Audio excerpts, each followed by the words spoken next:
Hello friends, Maruti Victoris just अभी launch हुई और लॉन्च होते ही क्रेटा की बराबरी करने लगी। हाईलाइट ये था कि फीचर्स बहुत ज्यादा हैं बेस वेरिएंट में ही, लेकिन इनके फीचर्स में बहुत ज्यादा हेर फेर है।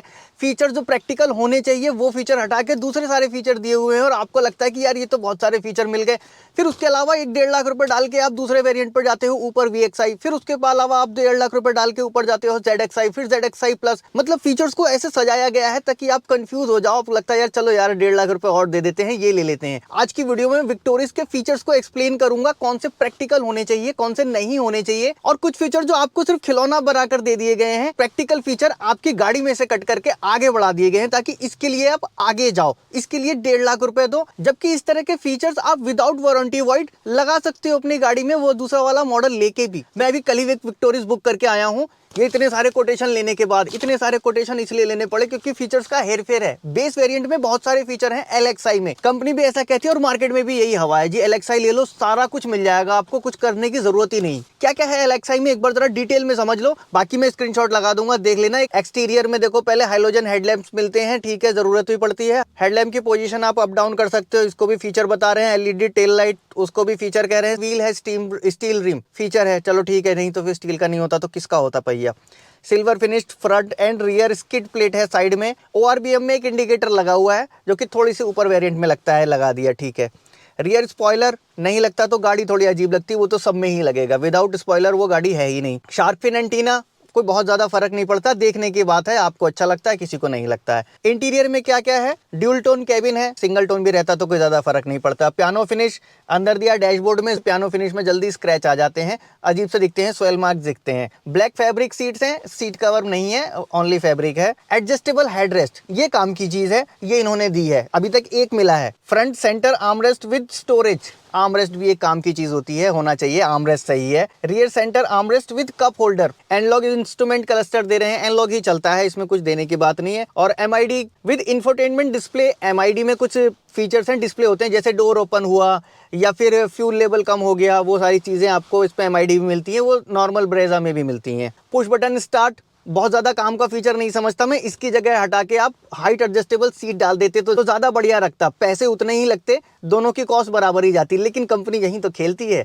फिर VXI वाला वेरिएंट कौन लेगा। ऑटो क्लाइमेट कंट्रोल है गाड़ी में विद रियर AC वेंट। हाँ, ये अच्छी बात है कि रियर में AC वेंट्स की जरूरत पड़ती है, बेस मॉडल में ही मिल गया आपको, और ऑटो क्लाइमेट कंट्रोल भी बेस मॉडल में गाड़ियां नहीं देती हैं। मेंटेनेंस कम करने वाला जो AC होता है वो मैनुअल होता है, इसका मेंटेनेंस ज्यादा होता है। इसके अलावा steering tilt and telescopic adjustable दिया है, अच्छी बात है, होना चाहिए। कुछ लोगों को कंफर्टेबल लॉन्ग राइड करने में अपनी तरह से स्टीयरिंग एडजस्ट कर लें तो ज्यादा थकावट नहीं होती। कीलेस एंट्री, इसकी कोई जरूरत नहीं थी, इसकी जगह आप TPMS दे देते तो ज्यादा अच्छा होता। डे नाइट IRBM, ये नॉर्मली सभी गाड़ियों में मिल ही रहा है। अलग क्या है, 7 इंच का इंफोटेनमेंट सिस्टम स्क्रीन लगा के देते हैं ये लोग, टच स्क्रीन वाला, साथ में एप्पल एंड्रॉइड वायरलेस चला सकते हो, उसमें OT अपडेट भी है, ये भी एक अच्छी चीज है। चलो आपने बेस में लगा के दे दिया, अलग से लगाने की जरूरत नहीं है। साथ में 2 स्पीकर भी दिए हैं उन्होंने, 4 स्पीकर होने चाहिए, लेकिन ठीक है, 2 स्पीकर भी दे दिए तो काम चला सकते हो। स्टीयरिंग माउंटेड कंट्रोल, ये भी अच्छी चीज है, इसको अलग से लगाना पड़ता है, इससे थोड़ा ड्राइविंग आसान हो जाती है। आप वॉइस असिस्टेंट, ठीक है यार, ये तो आजकल मोबाइल में भी आ ही जाता है, इसकी कोई ऐसे खास जरूरत नहीं थी। अब सेफ्टी फीचर्स कौन कौन से हैं, 6 एयरबैग दे रहे हैं, कंपल्सरी हो गया है, सब में ही देना है। इलेक्ट्रॉनिक पावर स्टीयरिंग, ये सेफ्टी में तो नहीं मानेंगे इसको, इलेक्ट्रिक पावर स्टीयरिंग आजकल हर ही गाड़ी में आ रहा है। ट्रैक्शन कंट्रोल, हाँ ये होना चाहिए, इसको ऑफ करके आप कई जगह यूज करते हो, इसका यूज भी मैंने कई बार वीडियोस में बता रखा है। हिल होल्ड असिस्ट, ये भी हिल पे चलने वालों के लिए फायदेमंद चीज है, लेकिन न्यू ड्राइवर्स के लिए, जो प्रो ड्राइवर्स हैं उनके लिए मुश्किल खड़ी करता है। ABS anti lock braking system, ये आजकल नॉर्मल सभी गाड़ियों में आ रहा है, ABS अब ये मैंडेटरी ही हो गया है। रियर पार्किंग सेंसर, ये भी बड़ा मदद करते हैं आपको गाड़ी रिवर्स वगैरह करने के लिए, ये इसमें LXI में ही है, लेकिन इसमें नहीं है तो फिर रियर पार्किंग कैमरा, कुछ लोग कैमरे के आदी हो चुके हैं, उनको कैमरा ही देखना पड़ता है, तो एक रियर पार्किंग कैमरा होना चाहिए था, लेकिन आप रियर पार्किंग कैमरा इनका 5-6 हज़ार रुपए का एक्सेसरीज से सेम जेन्युइन लगा सकते हो और इनके इंफोटेनमेंट में वो फिट भी हो सकता है। 3 पॉइंटर सीट बेल्ट, सेफ्टी के लिए अच्छा है, सारे पैसेंजर को आपको सीट बेल्ट मिल रही है। Isofix child seat, rear defogger बरसात में गाड़ी चलाने वालों के लिए एक रामबाण सा साबित होता है, या फिर कोस्टल एरियाज में भी नाइट में अंदर मॉइस्चर जमने लगता है तो रियर डिफोगर काम करता है, ये एक काम का फीचर है। टायर रिपेयर किट दे दी है इन्होंने, लेकिन स्टपनी नहीं दी जी, टायर नहीं दिया, एक एक्स्ट्रा व्हील होना ही चाहिए। इस पंचर हो जाएगा तो रिपेयर कर लेंगे, अच्छी बात है, लेकिन जब टायर ही फट जाएगा तब कहाँ जाएंगे।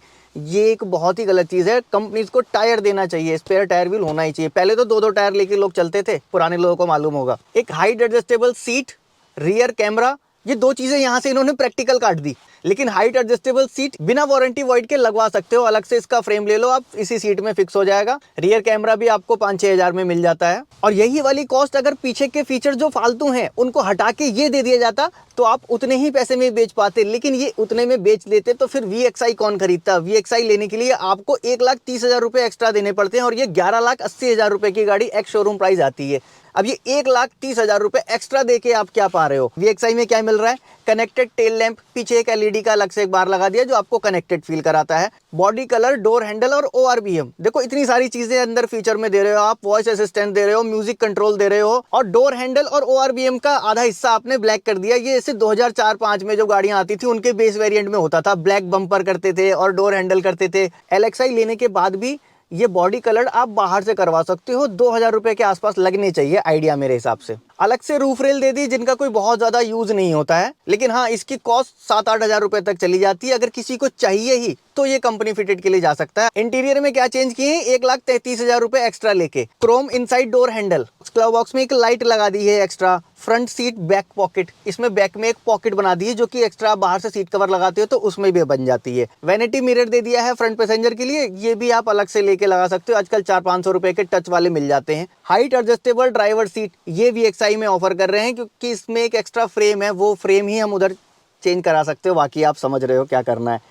बूट लैंप दी हुई है, बूट लैंप की जरूरत पड़ती है, वो भी आप अलग से लगा सकते हो without warranty void. Dual 45 what type C charging ports, ये पीछे भी और आगे भी दिए हैं, ये थोड़ा सा इन्होंने यहाँ चुन लिया। यही चीज अगर उधर डाल देते तो आपको एक कॉम्बो मिल जाता बढ़िया सा लेने वाला। फिर भी आप A टाइप में काम चला सकते हो, और नहीं तो ये टाइप C वाले भी चेंज करा सकते हो, कोई बड़ी बात नहीं है, इसमें ऑप्शन है। एयर फिल्टर 2.5 वाले दे रहे हैं, उधर LXI में नॉर्मल वाला दे रहे थे। 2.5 एयर फिल्टर आप नॉर्मल LXI में लगा सकते हो, अलग से 1,000-1,200 रुपए की इसकी कॉस्ट होती है, जेन्युइन एक्सेसरीज पे ही मिल जाता है। इलेक्ट्रॉनिक फोल्डेबल ORBM, ये होने चाहिए थे, ये प्रैक्टिकल फीचर है, इसको भी लगवा सकते हो।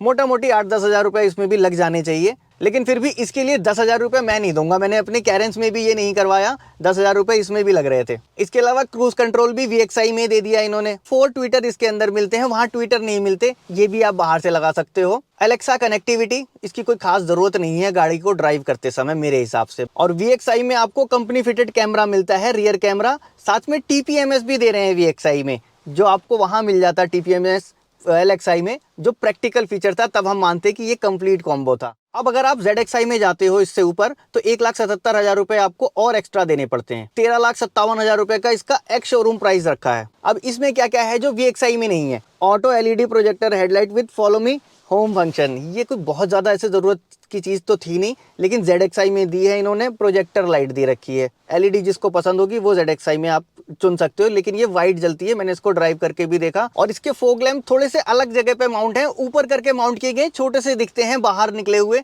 ये फॉग लैंप इसमें है, LXI में नहीं है। फॉग लैंप भी आप अलग से जेन्युइन एक्सेसरीज से लगवा सकते हो, सेम यही वाले 6,000 रुपए के आसपास ये मिलता है, लेकिन मुझे कुछ बहुत ज़्यादा प्रैक्टिकल नहीं लगे क्योंकि फॉग लैंप है और ऊपर से वाइट है, और तीसरी चीज LED है। इसके अलावा अलग से आप मार्केट से फॉग लैंप लगवा लोगे तो वो इससे ज्यादा प्रैक्टिकल होंगे। इंटीरियर में इनका ऑल ब्लैक कैबिन थीम है, थोड़ा सा डिफरेंट है, थोड़ा सा अच्छा फील देता है। सॉफ्ट टच दिए हुए हैं आपको, यहाँ पे साइड में चारों तरफ सॉफ्ट टच मिलेगा, लेकिन पैरों के पास बीच का एक पैनल होता है जो सेंटर कंसोल, उसमें सॉफ्ट टच नहीं है, उसमें फिर आपको अलग से ही करवाना पड़ेगा, उसकी भी जरूरत पड़ती है। मैं भी करवाने वाला हूँ तो आपको दिखाऊंगा, वो भी वीडियो आपको मिलेगी। ZXI में भी जरूरत पड़ रही है आगे काम करने की। इसके अलावा 10.2 इंच की डिजिटल डिस्प्ले मिलती है जो आपका सिस्टम है। इसके अलावा जेस्चर कंट्रोल, पैर को नीचे से स्वैप करोगे तो डिग्गी अपने आप खुल जाएगी, ये इलेक्ट्रिकली लगा रखा है, ये अपने आप ऐसे खुलती है जेस्चर से, फिर ऐसे बंद हो जाती है। हालांकि आप बटन से भी उसको खोल सकते हो और बंद कर सकते हो, मुझे कुछ बहुत ज़्यादा यूजफुल नहीं लगा, ये मेंटेनेंस को और बढ़ाएगा। जो इसके अलावा वायरलेस चार्जर इसमें दे दिया है, वायर्ड से चार्ज करना ज़्यादा प्रैक्टिकल होता है, इसकी लाइफ भी ज़्यादा होती है, किसी भी फ़ोन वाले से आप पता कर लेना, लेकिन इसको भी मैं कुछ बहुत प्रैक्टिकल नहीं मानता। इसके अलावा एक एक्स्ट्रा रियर में आपको वाइपर और वॉशर मिल जाता है, जिसको मैं प्रैक्टिकल समझता हूँ, होना चाहिए गाड़ी में। ये भी आप चाहो तो इंस्टॉल करवा सकते हो। कभी 1-2 महीने की ही बारिश होती है आपके यहाँ तो फिर इसके चक्कर में मत पड़ना, इसको लगाने की जरूरत नहीं है। और मैं ये सिर्फ मैनुअल वाले मॉडल्स की बात कर रहा हूँ। अभी 80 में जाएंगे तो अलग अलग चीज़ें आती हैं, ऑल ग्रिप में आते हैं, फिर स्ट्रॉन्ग हाइब्रिड वाले वेरिएंट्स इनके आ जाते हैं। वो एक ऊंची रेंज है जो ज़्यादा पैसा खर्च करना चाहते हैं उनके लिए। मैं बजट फ्रेंडली वाले लोगों के लिए भी फिलहाल ये वीडियो बना रहा हूँ कि आप क्या क्या कर सकते हो, कितने में क्या ले सकते हो। इसके बाद इनका टॉप मॉडल आता है ZXi प्लस, जो ZXi से लगभग 1,67,000 रुपए ज्यादा महंगा है। 15,24,000 रुपए की इसकी एक शोरूम कॉस्ट है। अब इसमें क्या क्या है जो ZXi प्लस में, देखो ZXi प्लस वाले वो लोग हैं जो VXi या ZXi में जा रहे थे लेकिन इतने पैसा एक्स्ट्रा देके ZXi प्लस में चले जाएंगे। उनको लगता है वो उसमें बाहर से बिल्कुल गाड़ी नहीं छूनी पड़ेगी और ये हो जाएगा। और ये फीचर्स तो गाड़ी में होने ही चाहिए। क्या असल में ये फीचर्स होने चाहिए? देखो क्या क्या है इसमें। मशीन फिनिश 17 इंच के एलॉय व्हील कंपनी इसमें ऑफर करती है ZXi प्लस में। प्रैक्टिकल स्टील रिम्स होते हैं, मैं पहले से कहता चला आ रहा हूँ, गाड़ी के माइलेज निकालने के लिए हो या लॉन्ग लाइफ के लिए हो। फर्क इतना है कि देखने में किसी को वो अच्छे लगते हैं, हालांकि व्हील कैप लगा के भी गाड़ी अच्छी लगती है, अच्छा लुक देती है। इंटीरियर के अंदर आपको स्टीयरिंग रैप मिलता है कवर, ये आप अलग से लगा सकते हो, कंपनी फिटेड जैसा ही लगा सकते हो। 74 कलर की एम्बिएंट लाइट मिलती है, जिसको मैं बेकार फीचर मानता हूँ। अंदर एम्बिएंट लाइट का कोई ऐसा मकसद ही नहीं होता। हाँ, बच्चों के लिए ज़्यादा अच्छा है, बट थोड़े से एक्साइटेड होते हैं, कलर चेंज करके थोड़ी देर अपना खेलते रहते हैं। वो जिसको ज़रूरत हो, इतना पैसा है तो वो आप लगा सकते हो। ZXi प्लस में आपको 8 वे adjustable, electrically adjustable driver seat मिलती है। ये मुझे थोड़ी सी प्रैक्टिकल लगी क्योंकि इसमें एक एडजस्टमेंट ऐसा है जो बाकी गाड़ियों में नहीं है। मैनुअल हाइट एडजस्टमेंट जिसमें है उसमें वो नहीं है। आपके बेस को नीचे और ऊपर इस तरह से करता है, इससे आप अपना पोस्चर का एंगल सही कर सकते हो, थाई सपोर्ट का अपना एडजस्टमेंट कर सकते हो। मुझे ये सही लगा। और ये आगे की दोनों ही सीट में फीचर है, साथ में वेंटिलेटेड सीट भी है, लॉन्ग ड्राइव में कभी कभी काम दे जाती है। हेड्स अप डिस्प्ले, ये भी एक काम का फीचर है। एक एयर प्यूरीफायर इन्होंने एक्स्ट्रा इसमें दिया है ZXi प्लस में।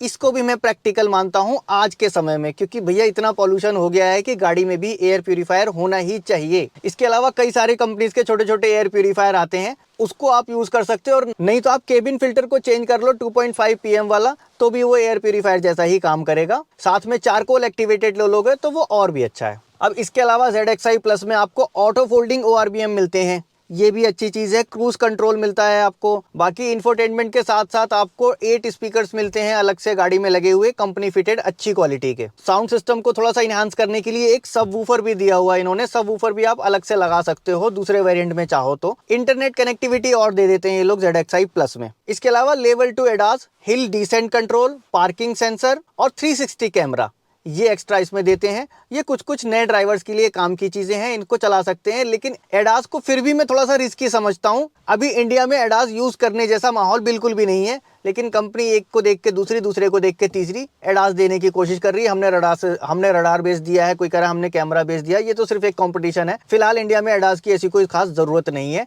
न्यू ड्राइवर्स के लिए भी नहीं है। आप सोच रहे हो कि भैया प्रो ड्राइवर्स होंगे वो तो कर लेंगे, ऐसा क्या? न्यू ड्राइवर के लिए भी नहीं है। न्यू ड्राइवर के लिए भी कई बार ही खतरा पैदा कर देती है। जानना चाहते हो क्यों? कमेंट बॉक्स में लिख देना, बना देंगे एक वीडियो एडास पे भी। बाकी विक्टोरिस के साथ और क्या क्या अलग चीजें आप देखना चाहते हो नीचे कमेंट बॉक्स में लिख देना। बाकी गाड़ी की PDI डिलीवरी वो तो आपको देखने को मिल ही जाएगी। इस वीडियो में अगर कुछ अच्छा लगा होगा तो लाइक कर देना। मन में कोई सवाल या फिर कोई सुझाव आ गया होगा, बेझिझक कमेंट बॉक्स में लिख देना। मिलूंगा आपसे नेक्स्ट वीडियो में ऐसे ही किसी इंटरेस्टिंग टॉपिक के साथ। Thanks for watching. और हाँ, वीडियो यहाँ तक देखी तो कमेंट में मेंशन करना, अच्छा लगता है मुझे।